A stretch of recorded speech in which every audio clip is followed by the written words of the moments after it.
Okay, so before we begin, please stand for the Pledge of Allegiance.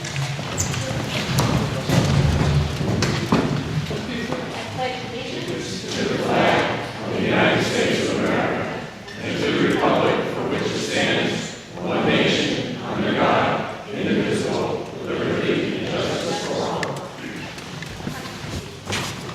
So good evening, everybody, and thank you for coming out tonight of all nights. Hopefully the weather's going to cooperate for us. But we have to go back to the east side of the county, so I'm really praying it cooperates. So thank you for coming out tonight to participate in our candidates forum and to meet the 2019 candidates for Philipstown and the Village of Cold Spring. My name is Eileen Riley, and I'm the president of Putnam County League of Women Voters. We're a relatively new league that started in Putnam County in 2008. We are a not-for-profit, nonpartisan, grassroots political organization, open to men and women. The League encourages informed and active participation in government, works to increase understanding of major public policy issues, and influences public policy through education. The League neither supports nor opposes any political party or candidate for elective office. We're very happy that you will be participating by asking your questions of the candidates. As you know, candidate forums and debates are a very necessary part of the democratic process. Thank you to our candidates for participating this evening and for providing us with the opportunity to listen. To you speak about your experience and what you would like to accomplish when elected. The voters of Philipstown and the Village of Cold Spring will listen to your ideas and positions on local issues of importance. On election day, they will cast their ballot with knowledge of the candidate they will vote for. In accordance with the National, State, and Local League of Women Voters nonpartisan policies, a candidate debate or meeting with only one candidate present is considered an empty or open chair candidate meeting, which is not permitted at any level of league for any elected position. I would like to thank those candidates who came to tonight's event who, because of the League's empty chair policy, were unable to participate in tonight's forum. I ask those candidates to please stand and introduce yourself. At the close of tonight's event, the audience is invited to stay to meet your candidates. Are any of those candidates here? Introduce yourself. Hi, I'm Tara Pertello. I'm running for town clerk.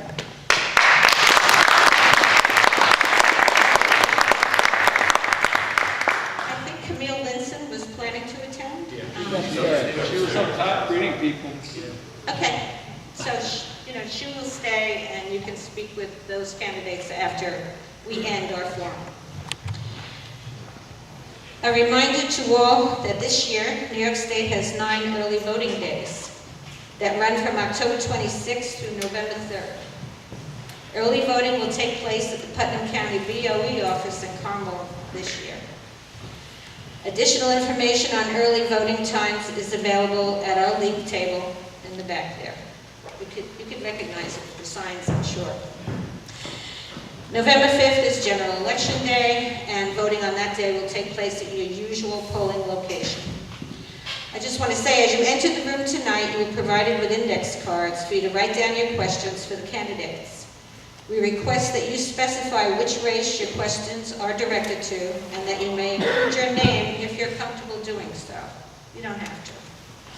You are reminded that your questions are to be relevant to the position sought by the candidate and are not to be of a personal nature. Please raise your hand to have a league member in the room collect your completed index card, or to provide you with an additional card or 2 or 3.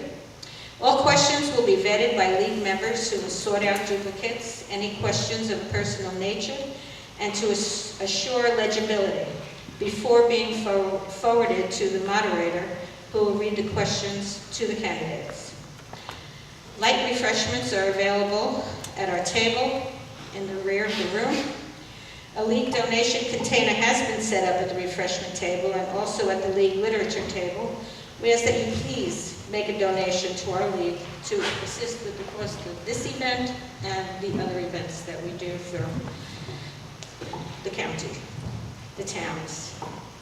I would now like to introduce you to our moderator this evening, who does not live or vote in Philipstown. Mr. Mark Pikowski is a longtime member of the League of Women Voters of Putnam County, as well as a member of our Board of Directors.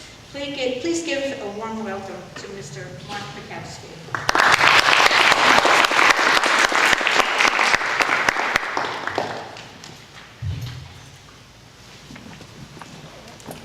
Good evening, everybody.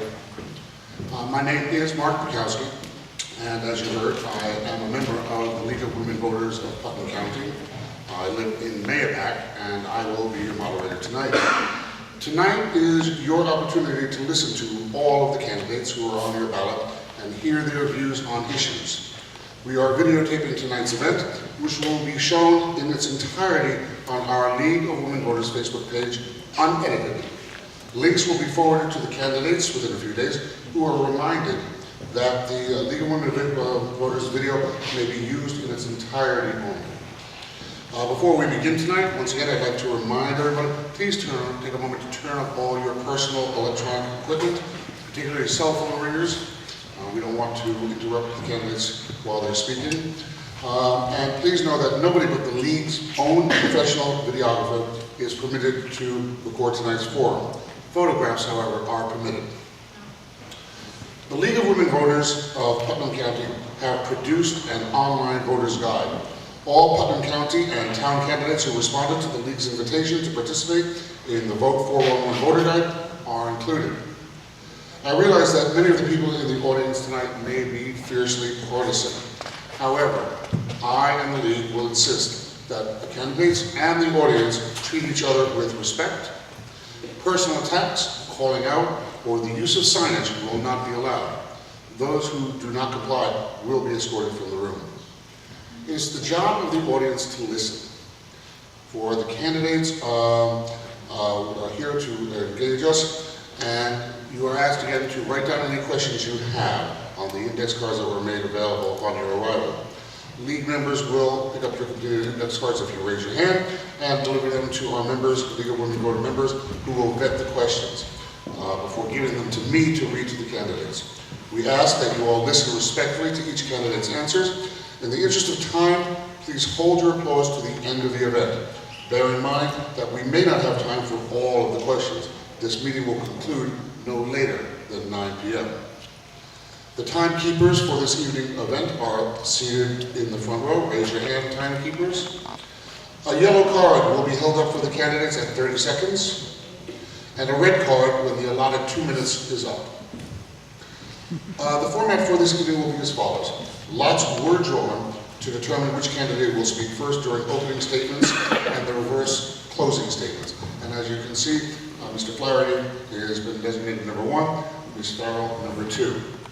Opening statements from the candidates will follow, no more than 2 minutes each, followed by our questions prepared by the audience upon their arrival.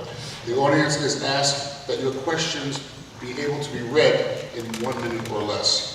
Please remember to make your questions pertinent to the office and addressed to all candidates. Questions will be directed to the candidates in rotation so that every one of them gets a chance to respond first. Candidates will also have 2 minutes to respond to each question. Closing statements will follow in reverse order. All right? So, ladies and gentlemen, at this time, will you please welcome to our stage the participating candidates for the Philipstown Town Council race, Ms. Judith Farrell and Mr. Robert Flaherty. Ms. Farrell has the Democrat and Team Philipstown endorsements, or line, I guess. Mr. Flaherty is a Democrat, has Democrat Conservative and Team Philipstown lines as well. So, it's now time for the opening statements, and let's get the evening underway. Mr. Flaherty, the floor is yours. Thank you very much. Good evening and welcome. I am Bob Flaherty. I'm running for re-election for Philipstown Town Councilmen. I'd like to thank the League of Women Voters for sponsoring this event and providing the venue.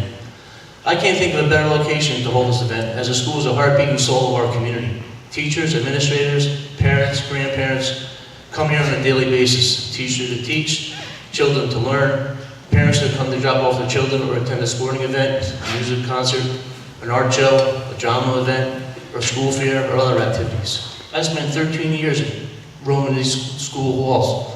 I met my wife here, and we just celebrated our 34th wedding anniversary. Both my daughters, Kelsey and Rachel, attended Haldane, and we all got a very good education here, and we all went on to get a 4-year degree at various colleges. My daughter, Kelsey, is currently the head volleyball coach here, and they're having a great year. I earned my BS degree in Wagner College Business Administration and Economics. I'm employed as Senior Project Manager at ePlus Technologies. At my role at ePlus, I provide customer service on a daily basis and expertise in information management to businesses, governments, healthcare, education, institutes, and many other industries. Over the past year, I ran a multi-million-dollar project for a top car manufacturer in the world. I work with a diverse group of people daily. I am responsible for gross profit and budgets on all my projects that I manage. In my community, I'm a member of Knights of Columbus, where I am a trustee, youth director, and program director. I'm an active firefighter in North Highlands Fire Company. I also was involved with Little League and Pop Warner football. I believe my background and work experience is a plus in my current position, the town councilman. I had the pleasure and honor to serve all the members of our community the last 4 years, and I look forward to the next 4 years. Thank you. Thank you, Mr. Farrell. Ms. Farrell. Good evening and welcome, Philipstown. I want to I'm Councilwoman Judy Farrell, and I want to thank the League of Women Voters and Haldane High School for hosting tonight's forum. And thank you all for coming out in the rain. Although my name on the agenda and the ballot is Judith, many know me as Judy Farrell in town, or Megan Farrell's mom, or Pete Farrell's sister. I've lived in Philipstown for 16 years. I've raised my daughter here at Haldane High School and in the village. And let me tell you, it does take a village, and it's been a wonderful village and town to raise my family in. And I was delighted to have the opportunity to serve this year on the Philipstown board. My entire life has been dedicated to improving the lives of others, and I'm grateful for this opportunity. And thank you for giving me the opportunity to work for you. My experience does matter, and I have over 30 years of experience advocating for children, for seniors, for the disabled to get access to health care. I've worked for not-for-profit organizations, and I've worked for local governments, and I've managed multi-million-dollar budgets. And Philipstown, as some of you may know, has an $11.5 million budget, and we've managed to keep Philipstown affordable by spending under the state tax cap. And I would like to continue that and work with my colleagues on the board to do that.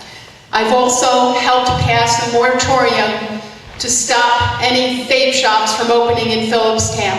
Vaping is not cool, vaping kills. And I'm involved with the Philipstown Coalition, Community That Cares Coalition, and the Philipstown Hub, and our Addiction Resource Coordinator to fight the opioid epidemic.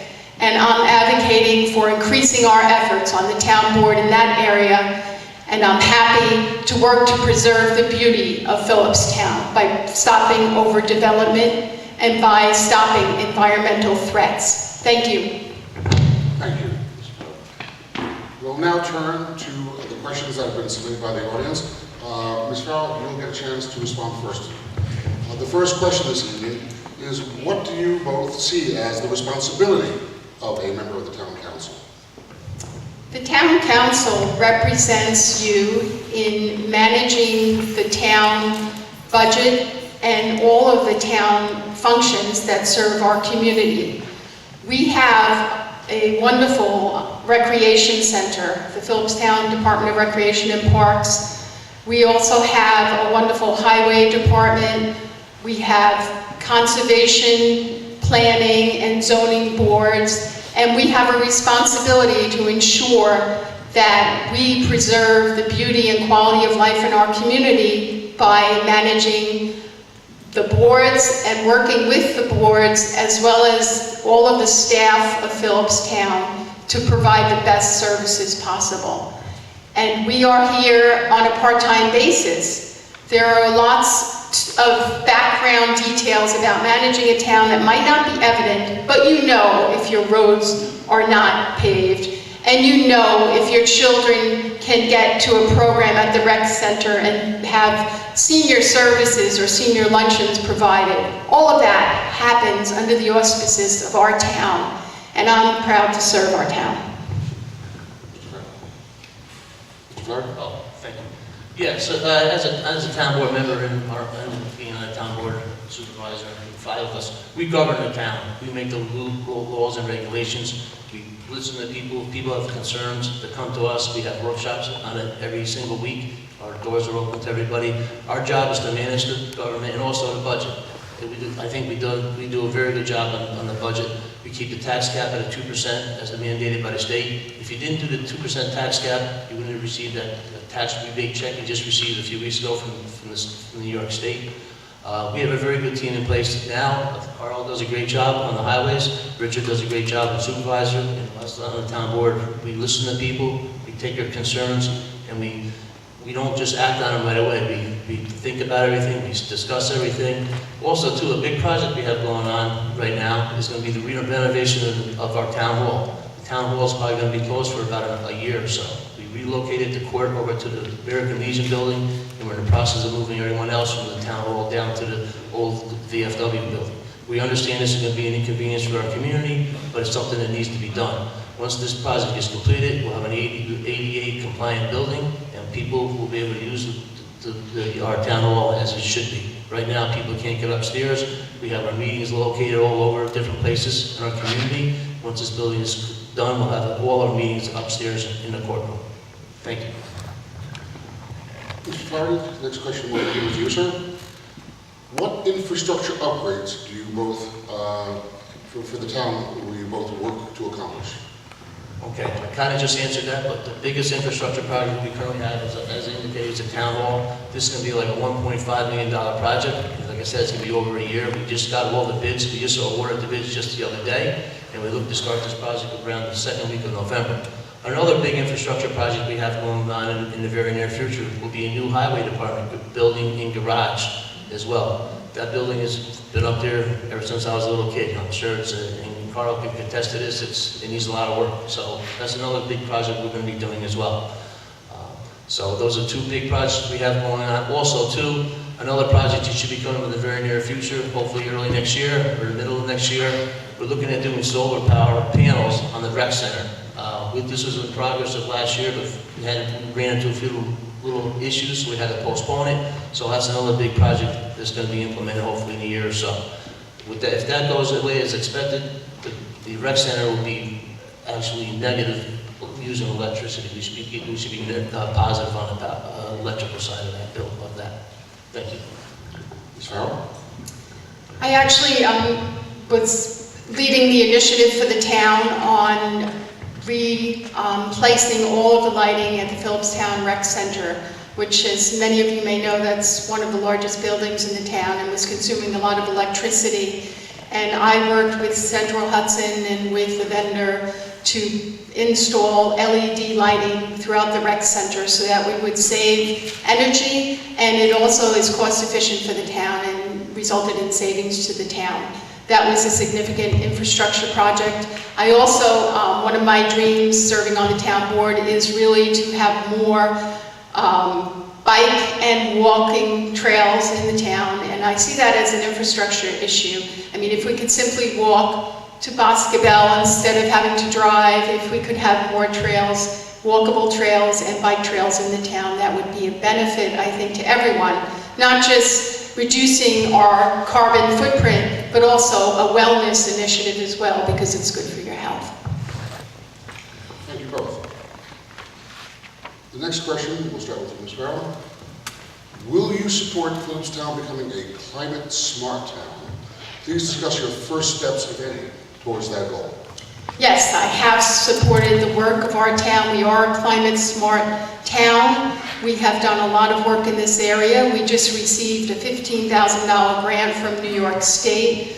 Supervisor Shea has just signed a letter, I believe, for us to have access to community solar with the Hudson Valley initiative on community solar. And residents will have to opt into that, but we did the community choice aggregation, which all of our energy sources are from renewable energy sources. So we are a climate smart town, and I am looking forward to working to launch more climate smart initiatives for Philipstown. Mr. Flaherty? Okay. I can't add too much to that, as we are a climate smart community already. We've been in climate smart community for close to 2 years already. A couple of issues that did come out of that was the aggregate, as Judy indicated, people already, you were opted into that. So I don't know of anyone that opted out of that. This is a program where you get your power from green power. So it's a great thing, as it indicated, as it reduced our carbon footprint here. It's very important to understand that everything starts small. You got to start things small in a community such as us. And if everyone pulls together, we can reduce our carbon footprint here, and then that grows. So I think we're a climate smart community now, and we'll continue to do so. One other initiative we're looking at, which should be relatively new, is we're looking at charging stations for electric cars. If you looked at the Community of Congress had a survey put out there, and one of the locations they indicated would be the Foodtown parking area. So we're looking at doing that. We're looking at getting a grant as well to get that moving forward as well. Thank you.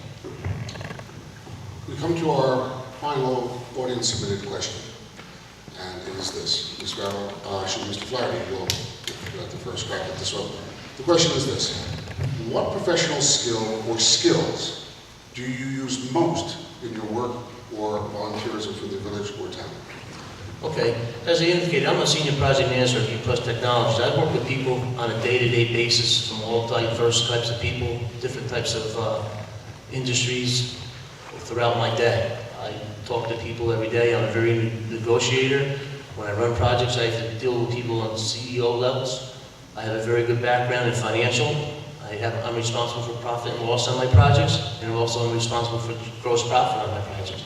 I think those attributes that I have there are a key component to running the village, to be a member of the town board and running the town. So that's what I have to say about that. Ms. Farrell? I have a background and have studied public management, and I've been able to put that to use in representing and working for Philipstown. And I've also been an advocate for healthcare and for children and families and seniors. And I've been able to get funding and grants in my professional life working for healthcare organizations. And I'm hoping to use those skills for the town of Philipstown so that we don't have to fund everything ourselves and the burden isn't entirely on the taxpayers. Thank you both very much. That concludes our audience questions. It's now time for our candidates' closing statements. Again, please hold them to 2 minutes each. And as we said, in reverse order, Ms. Farrell, you will get to make your closing statement first. Well, thank you for all of your questions and for being here tonight. And I just want to say that it's my privilege and honor to serve you in Philipstown. And my mission in life is really simple. It's to be a good neighbor. It's to work hard every day to affect positive change for Philipstown, and to be kind and respect all of the residents of Philipstown. I will work and fight for you, and I will be there if you ever have a concern or an issue. Please know that I love living in this town, and it has definitely been a very positive experience working with the Philipstown board under the leadership of Supervisor Shea and all of the town board members, and working with my colleague, Bob Flaherty, and I look forward to continuing to work for you. I hope you'll come out and vote for Judy Farrell on November 5th. Thank you. Thank you. Mr. Flaherty, your closing statements. Okay. Just to list a few accomplishments that I didn't get to indicate that I did over the last 4 years. We already talked about the climate smart community aggregate. One of the first things I was involved with being on the town board, I implemented the Royal Carding Voucher Program. I know a few years ago we used to have the town cleanup days. Those went by the wayside because they got too expensive. But anyway, I was able to convince everybody to get this program in place. You can go to the town hall and get a $30 voucher. You can bring whatever disposable items you have for your house to Royal Carding every single year. Also, too, as we indicated, the tax cap is 2%. That's very difficult to keep the tax cap at 2% and still manage our budget. We do a very good job of that. We look at this, our biggest budget is our highway department, then emergency services after that. We continue to support all those initiatives. One other initiative I was very proud of too. The first day on the job, Richard asked me to get involved to do a Betty Buddy memorial. If you go up to the town hall today, you'll see a nice memorial of Betty Buddy. That was at no expense at all to anyone from the town at all. I was able to get donations for that, and it didn't cost anybody a penny. In closing this evening, it's not about me. It's who's everyone's gathered in this audience tonight and everyone in our community. It has been an honor and privilege to serve and represent members of the Philipstown community. I urge everyone to go out and vote, and I ask that you consider, when doing so, to consider me. I'm on the Democratic and Conservative lines as well as the Team Philipstown. Thank you again to the League of Women Voters in Haldane. Thank you very much, and all the other candidates. Good night and have a safe trip home. Thank you. Ladies and gentlemen, please give the candidates a round of applause.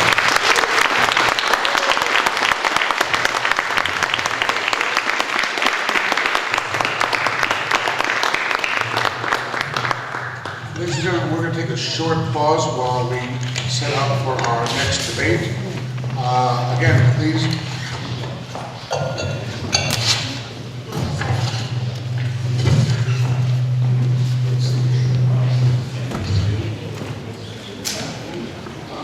Sorry, please take a moment to prepare for the next debate by asking for and filling out a card with your questions for the mayoral candidates coming up in just a moment. Thank you. And welcome back, ladies and gentlemen. At this time, we will now hear from the candidates for the Village of Cold Spring Mayor. You get to vote for one. Our candidates tonight are Charles E. Hustis III of the One Cold Spring Party and David E. Morandi of the People's Party. Again, lots were drawn, and Mr. Morandi, you have the floor for your opening statement, sir. Well, thank you. Thank you to the League for holding this forum. I'm sorry that the other candidates didn't feel it was important. A number of them that didn't show up. It's unfortunate for the voters and the community. So thank you again for holding this forum. Just a quick background. I'm fourth generation Cold Spring. I've spent 40 years as a contractor. Actually, I've taken steps in the last few days to end that career and retire. I've spent 18 years in the community serving as an elected official. 10 of those years were right here at Haldane. The annex, a lot of renovations were part of my accomplishments and my boards while I was here.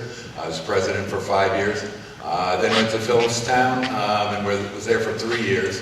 There was an opportunity 5 years ago, or almost 5 years ago, to run for mayor, and this is a position that I thought that I could fill well from all the experience I had dealing with other issues on the different boards that I was on. I felt I was ready for that and ready to take the helm of the village.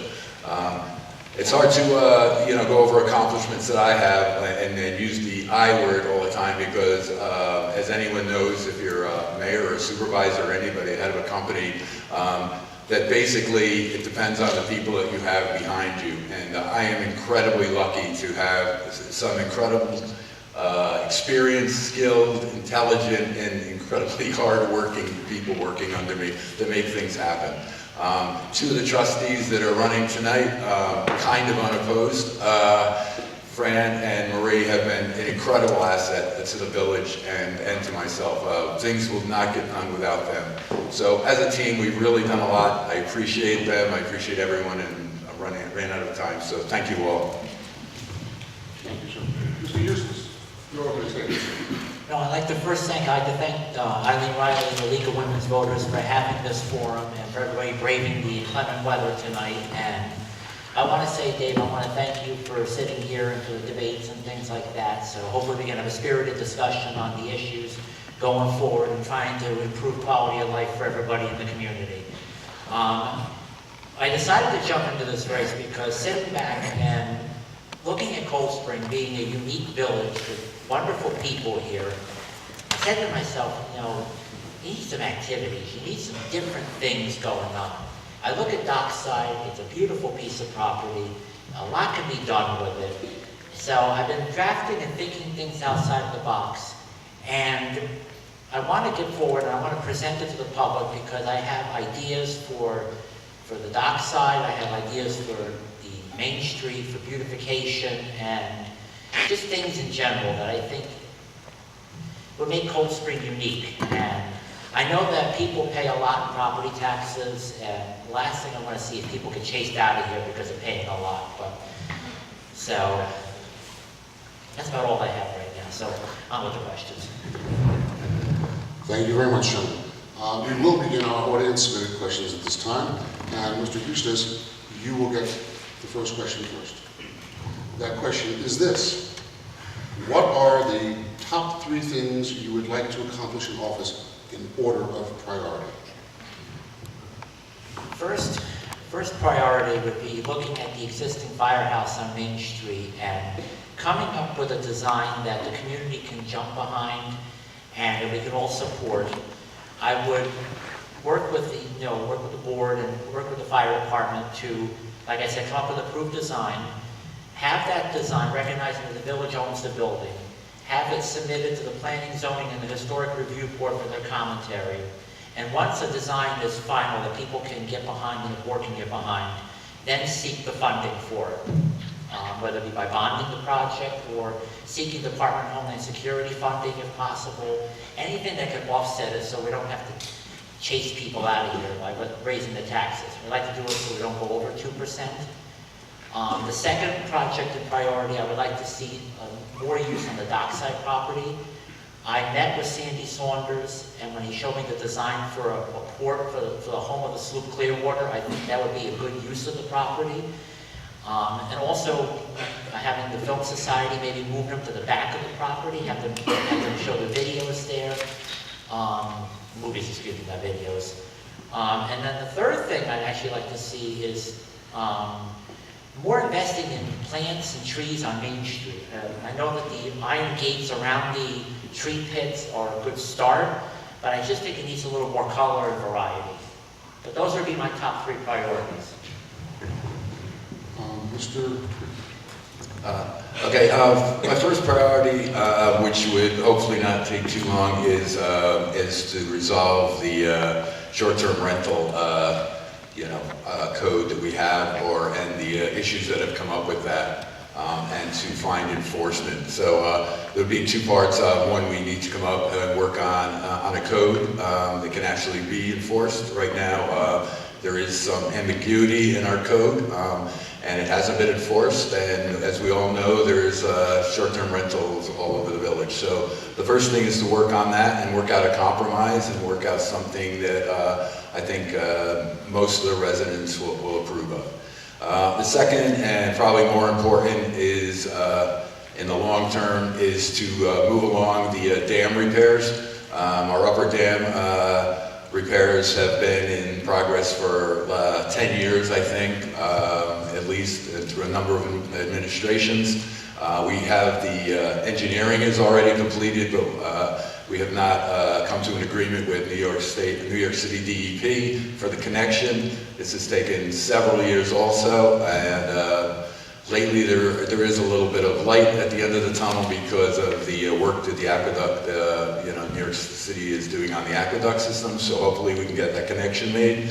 Then we have to work with the easements on the property owners in order to gain access to the dams, and finally the dam repairs, which is probably the easier of them.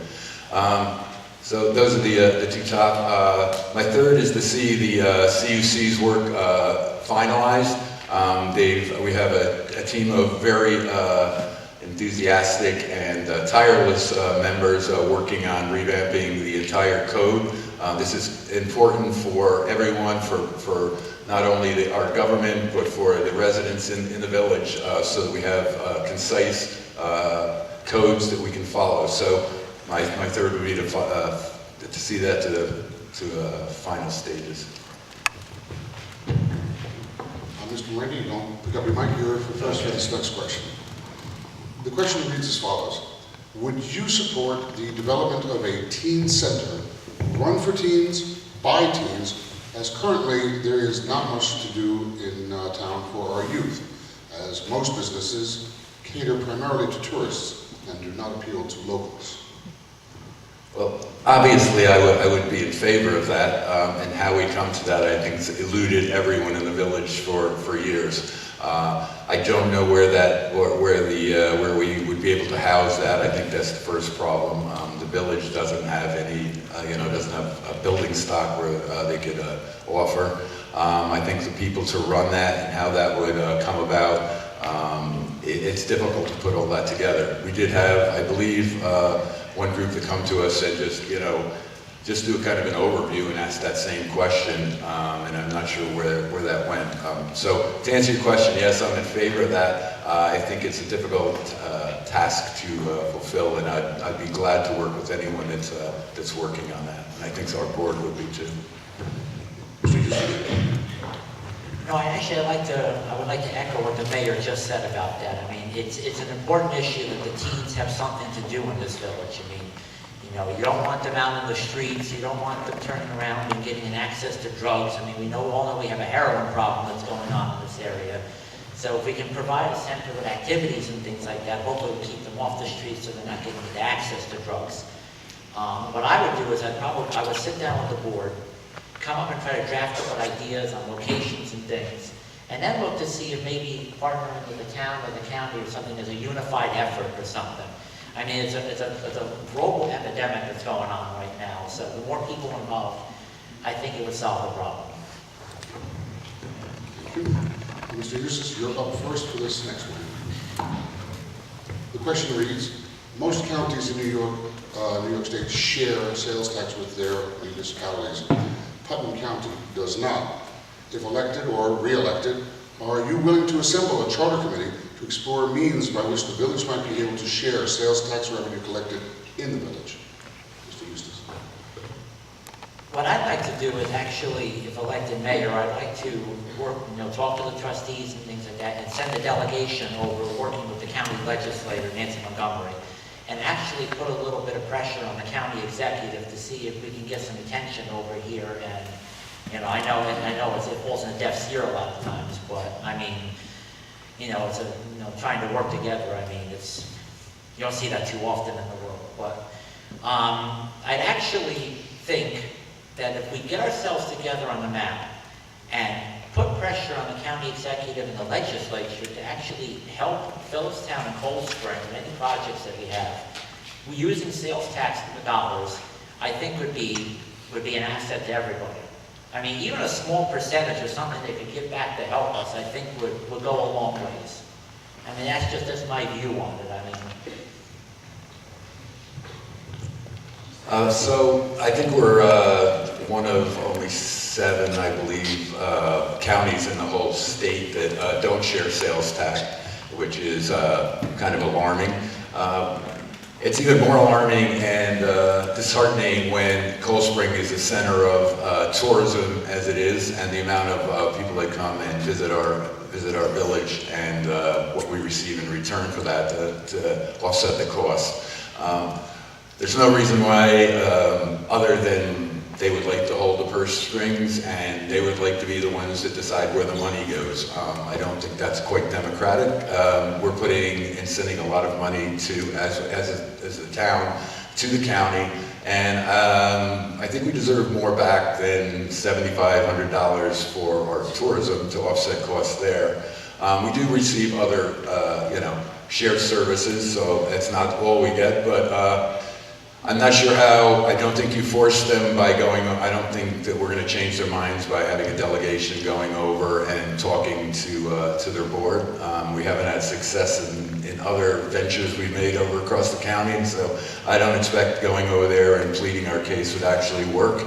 I'm not sure. I definitely wouldn't be opposed to setting up some type of charter committee or ad hoc committee to actually look into ways that we could maybe force the hand and actually receive more monies from the county. Gentlemen, our last audience submitted question. Mr. Miranda, this one will start with you, sir. And the questioner would like both of you to share your thoughts on consolidation of the villages of Cold Spring, Nelsonville, and Philipstown. The question doesn't make it clear if they mean just services or consolidation of the towns themselves, but I'll leave that to you to interpret and answer. Okay, I'll interpret okay. So as far as consolidation goes, when you're talking about, if you talked about all three of the municipalities, that would be extremely difficult. And although, I think the notion is a grand one. We can, consolidate, and we'll have the same police department, same fire department, same board. We won't need anything here or there, and that'll just happen. I think that's a naive one. I don't think that would happen, especially not with the three municipalities. There's more of a chance with Cold Spring and Nelsonville, but also we have our own, our own territories, kind of. We're territorial people, so that's one hurdle you'd have to surmount. And I don't see it as being an efficient way. I don't think the end result is what you would want in a consolidation, which would be efficiency and cost savings. You might be able to consolidate courts, but we still have in the village a clerk and a judge that are, that have their hands full with what we have in the village. So to just put that onto the town or into one municipality, it doesn't take them out of the whole picture. And so you still have to deal with that, which would mean whoever the new municipality is would have to hire a new judge and a new clerk to take care of that. Same with highway, we have in the village, we have specific needs. We have garbage, which the town doesn't have to deal with. Nelsonville does, so maybe that would work, but it seems like they have it figured out.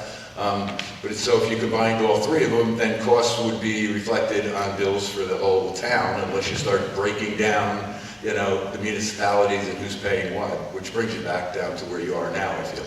So I feel what we're doing now is an efficient way. I know all the municipalities' leaders are not raking in lots of money. We're not abusing our powers, and I think everything's being run really efficiently. I think it should stay the way it is. Mr. Eustace? I think when we talk about consolidation of Cold Spring, Nelsonville, and Philipstown, just the nature of government alone, I would be against that. I'd like to be separate and distinct away from everybody else. When it comes to, if you talk about consolidation of services, I think you have to sit down and look through a list of what the village provides to the taxpayers, and if it's at a cost-effective basis. The devil is in the detail. Like, for instance, we had discussed back when I was in the village board, we talked about going to the merging of the building departments, with applications and things of that nature. And it's always, you want to look at if the customer, if the taxpayer gets the full service, or if it's a part-time person that we have in the village, if they're going to get the same access to services. But really, you have to look at the devil's in the detail, and I would be a supporter of consolidation of services only if the people if the village can save money by doing special services or things of that nature, but we don't want to lose anything. If village residents lose something, then it makes no sense to do consolidation at all. You should stay the same, or if you gain anything more, then you can go with consolidation. Gentlemen, the time is now come for your closing remarks, and as we stated earlier, we will go in reverse order. So, Mr. Eustace, your closing remarks, sir. No, again, I'd like to thank the League of Women Voters for having this forum, for the people that are in the audience, and for my opponent for being here so we can have a nice discussion on issues at hand. I think with my work background, even just in the private sector, working in supermarket management and dealing with workers underneath that, I could tackle the issues of the village. I know how to work with people. I know how to access, to seek people for advice and to locate funds and things that could help people and that help the projects in the village. So I'm encouraging everybody to cast their vote for me for a vision for going forward into the future of Cold Spring and trying to fix things and move things forward and just making it a beautiful place to be. So even at the end of the day, if I don't get elected, we still have to turn around and work together for the common good. So that's my pledge. If I don't win and you win, we can work together for the common good. And that's my closing remarks. Thank you very much. Thank you. Mr. Morandi, your closing statements. Okay, first, I think there's a stark contrast between myself and my opponent here. A lot of things that he came up with and a lot of the things that he would like to put forward, if he had attended any of the meetings within the last 5 years, I feel he might be, more knowledgeable on what's going on in the village, which if you're running for mayor, I think you should do that. I think you should at least be, keep up with what's going on. So things like the Main Street, beautification. We have a tree board that's put an incredible amount of effort into helping beautify and put Main Street, to beautify Main Street, and that's along with the tree guards, planting new trees, putting bricks down. All of that's going on right now, and it's going on because of the efforts of one group. As far as Dockside goes, finally one of our best accomplishments, I think, was finally securing an agreement with the New York State Parks. So we took that over only a year ago. So in that time, we've had a number of weddings down there. We've had a number of events down there, which is bringing revenue into the village. And with that money, we can put that back into the rec department, and we can improve both sites, that site and also Mayor's Park, which is now being used more for events, and we have another one coming up just in a few weeks, which will probably be our third of the year. So a lot of the things that Charlie would like to do are already being done, and being done as quickly and as efficiently as possible. Things do take a while. I'd like to just, once again say, I've worked very hard for the last 5 years, as have my trustees and all the boards that I have. When I first took office, there was a mass exodus. I had to put everything back together, and we did that really quickly and very seamlessly. And I have great chairs on all my boards. We have a great new treasurer and clerk and head of our water department now. So I've done a lot. I think I've earned your vote. I hope I've earned your vote. I'll continue to work for you, and hopefully you vote for me. Thank you. Ladies and gentlemen, a round of applause for the candidates.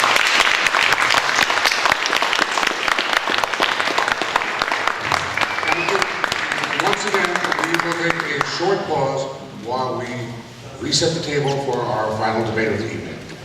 If you have questions for the candidates for Cold Spring Trustee, please ask for an index card and write those questions down now. Thank you, ladies and gentlemen. At this time, we will now hear from participating candidates for the Village of Cold Spring Trustee. And voters will have a chance to vote for 2 at this year's election. The lots were drawn, and Ms. Marie Early will speak first, followed by Ms. Murphy. Ms. Early, at this time, would you please give us your opening statement? My name is Marie Early. Thank you very much, League of Women Voters in Hadley, for hosting this.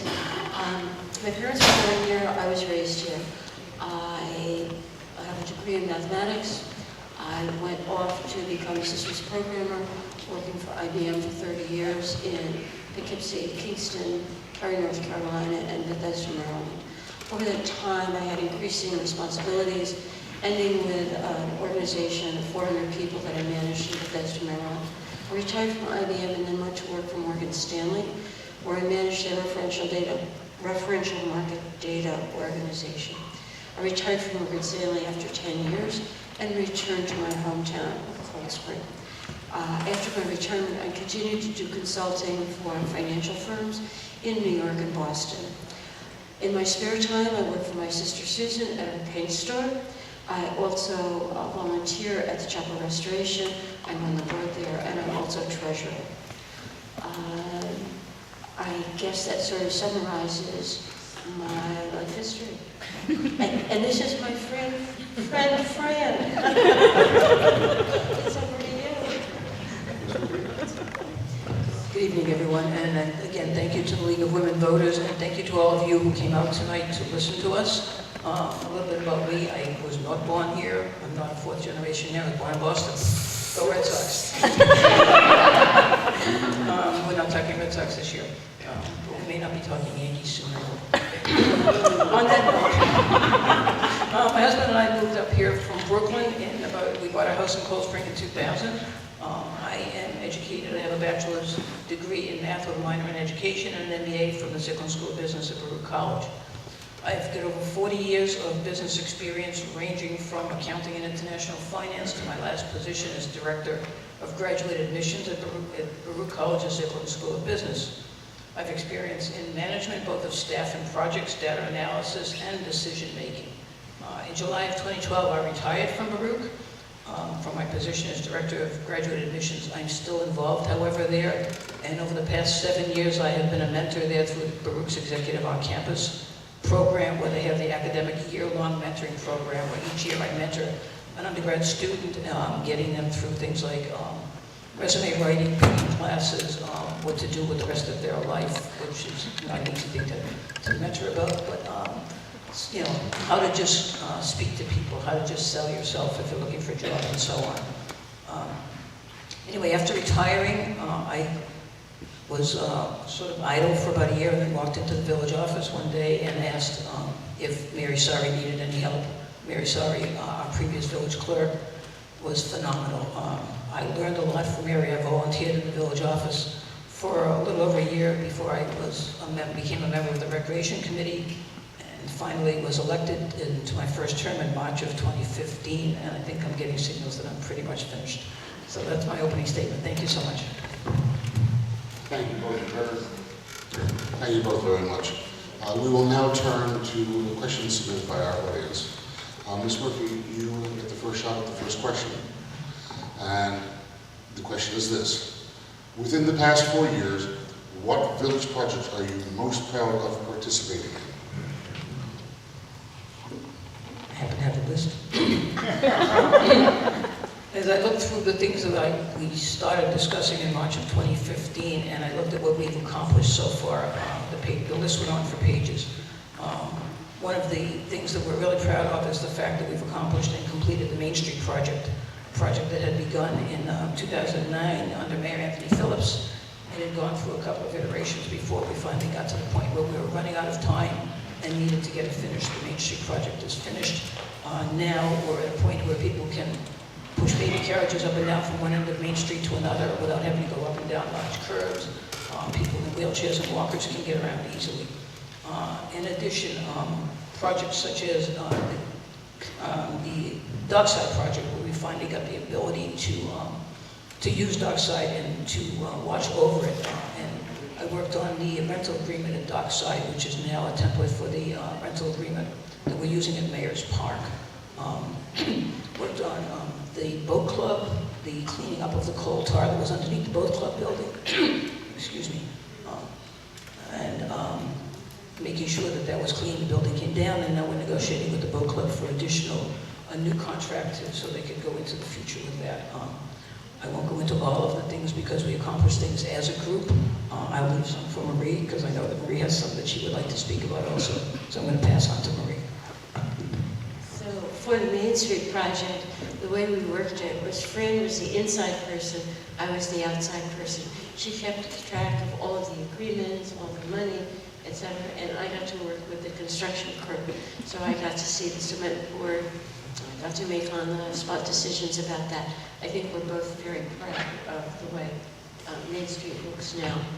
The second thing, that would be number one, so I would agree with Fran on that. Number two is the parking lot. The municipal parking lot was completed in 2016 with our first ever parking meter. It's sort of like our only red light. So we have a red light and we have a parking meter. The parking lot continues to bring in a reasonable amount of income to the village, which means that the village can spend that money without dipping into the tax revenue that you all pay. So that, and Fran and I can attest to how many mornings we were down there trying to empty out the cash from the cash box. We eventually decided to go to credit cards only, which, thank God, that happened. I think the third thing that I would say I'm most proud of is I work as liaison to the Code Update Committee that started in 2014 with the formation of the Code Update Committee. I was appointed to that committee at that time because I was chair of the Zoning Board of Appeals. And then when Fred and I were elected in 2015, I moved to the liaison from the village board to the Code Update Committee. We are about ready to present our recommendations to the village board, and hopefully the village board will evaluate our recommendations and continue to move that forward. So it'll be the three things that I'm most proud of. Ms. Early, you can keep the microphone. You're up first for this next question. We're going to go from accomplishments to problems. The question is, what do you see as the biggest problem facing our village? I'm going to continue on with the theme of the Code Update Committee. The Code Update Committee is identifying approximately 500 pages of text that would affect, Mike Turner and I have been trying to agree on the total number of chapters, but somewhere between 31 and 34 chapters. We will turn that over to the village board, where I will take a different position on it and work with the village board to agree or disagree or make changes. So that's the first challenge that I see. The second challenge that I would see is the infrastructure, the challenges facing the village. We have a firehouse which has a number of problems that have been addressed or are being addressed. The roof last year, under the leadership of Dave Morandi, was repaired. We're currently looking at a new boiler and trying to level the floor. If any of you have ever been in the meeting room at the firehouse, you know that the floor is very uneven. And so we're trying to address that. The roof at the highway garage needs to be addressed. I fear that one of the dump trucks is going to get to the point where it can no longer function. So I would say the second largest problem that I think the village is facing is infrastructure. Dave mentioned dams. That's going to be a very expensive project. But I just add to that the changes that we need to make, the repairs that we need to make at the firehouse and in other village buildings. That would be the second thing. Ms. Murphy? We took all my answers. My priority would be definitely the dams. So we've talked dam every year since we've been elected. And every year when we renew our insurance policy, we see that the insurance companies cringe when they have to insure us for downstream problems because they know the situation our dam is in. As Dave has said, the engineering is completed to try to get New York City to stay still so that they won't keep changing their mind every time we think we have an agreement with them on how to hook up with New York City so that when we drain our upper dam in order to repair it, we need to be able to connect to New York City, and we need to, they would like us to update our connection to their water system.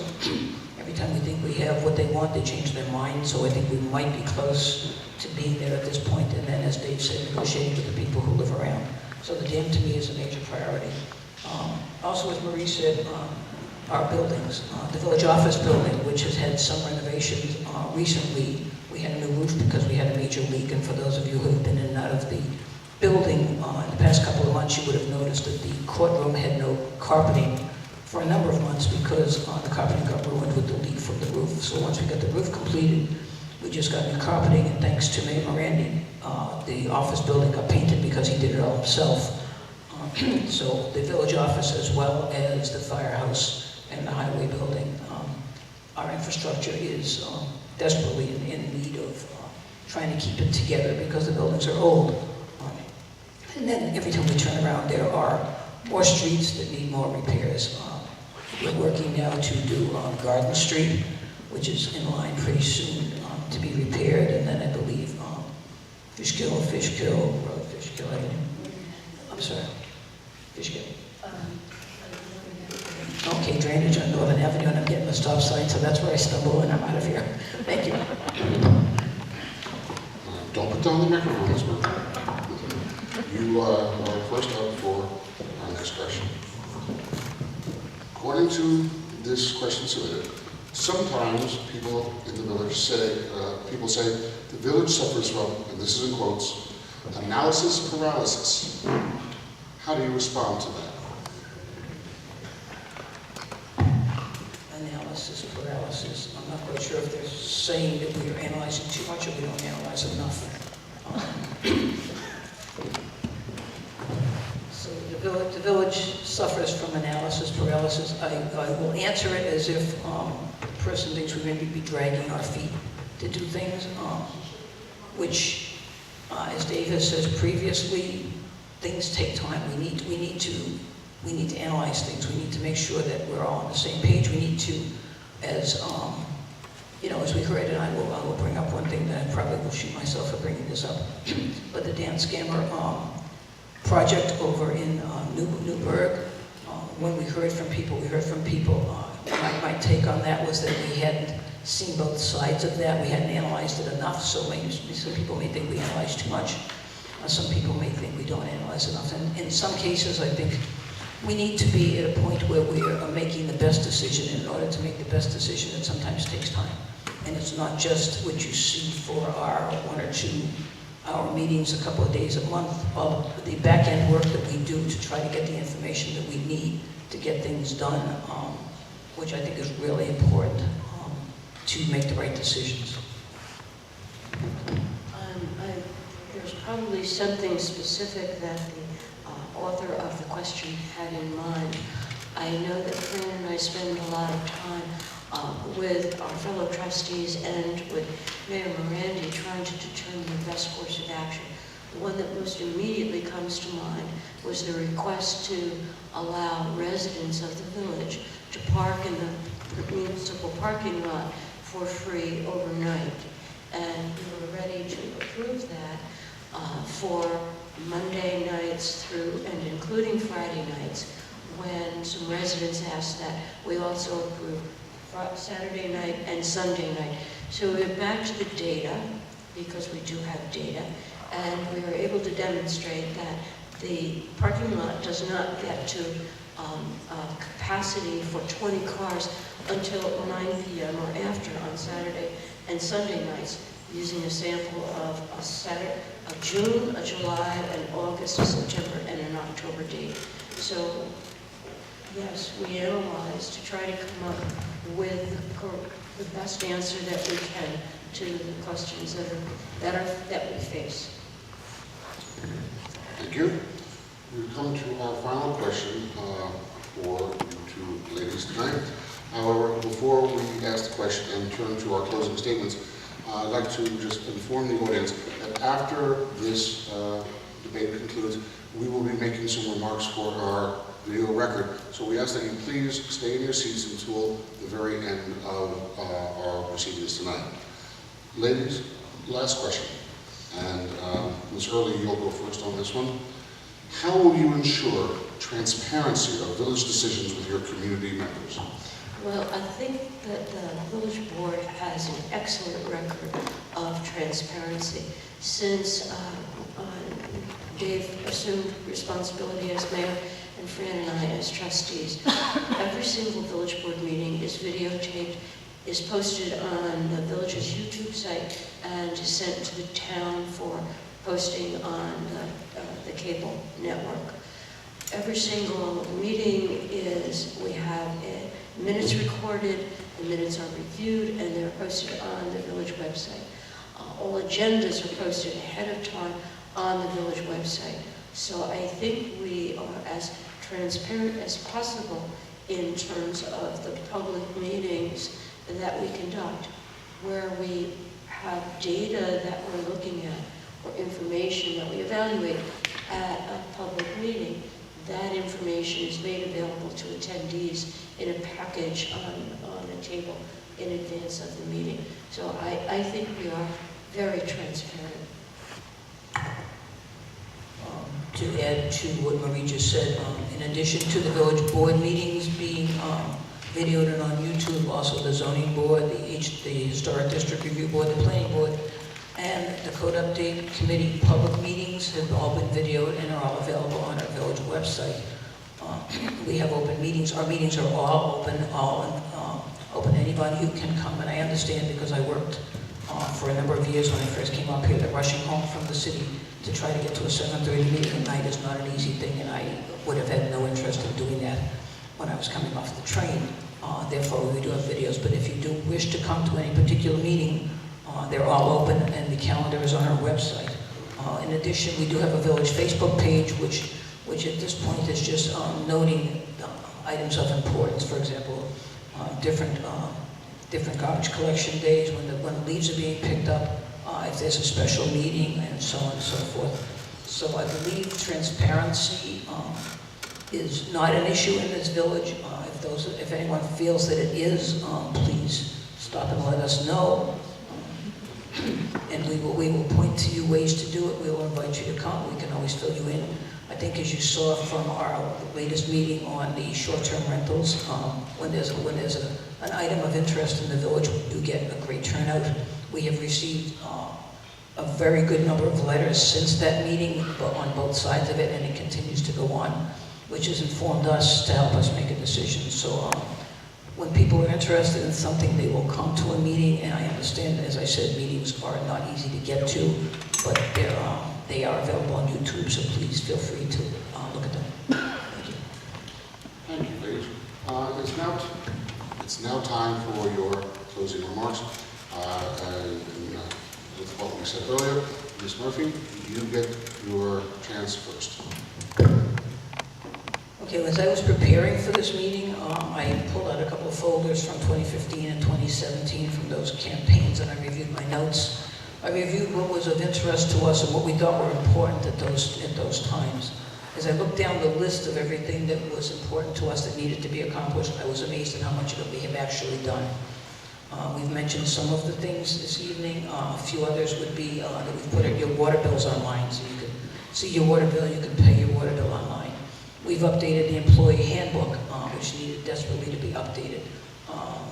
We have rewritten the contract that we had for fire company protection with both Nelsonville and Philipstown. We have a new docking agreement with the C Street. We're working with the Clearwater to get some payback for what we give them to allow them to dock each year, so that maybe the students at Haldane or some of the residents of the village can get some benefits from the Clearwater being in town. Having said all that, we do have a board that works together very well. We don't always agree, but we do discuss, we do compromise, and we do get things done. In both of the last two campaigns, I made some promises to you, and I feel I have done what I promised, and I will continue to do what I did promise. And those promises, and I will reiterate them, is I will work hard, I'll do my research, talk with experts, get the facts, listen to your concerns. So please allow me to continue to work for you. Fran Murphy, I believe it's row J on the ballot, but Francis Murphy on the ballot, and the Back to Basics Party. Thank you so much. Thank you again, League of Women Voters, for hosting this, and Haldane as well.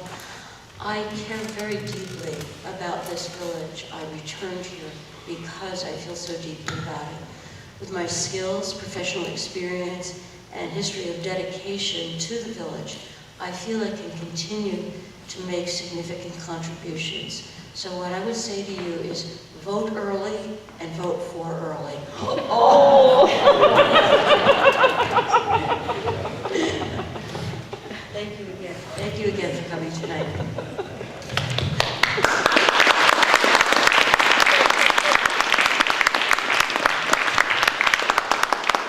Thank you very much to all the candidates. Will you give a round of applause to all of the candidates? I also would like to thank all of you for demonstrating your civic concern by attending this event tonight and the respect that you showed throughout the evening. And I want to personally thank the candidates for their participation tonight as well. I just also want to just add, as you can tell, ladies and gentlemen, the League of Women Voters is not for women only. We are always looking for volunteers, for people who would like to join the League of Women Voters, perhaps serve on our board and get involved. We hope that you will take a moment to do that. And to that end, once again, I would like to introduce to you the President of the Putnam County League of Women Voters, Ms. Eileen Riley.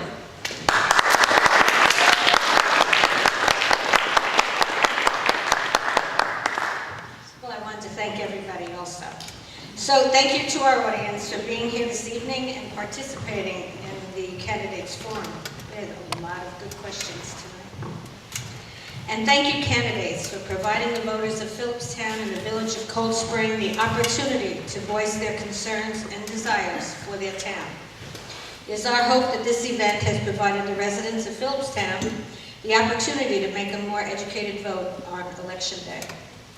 I want to thank the Haldane School District Superintendent, Phil Benante.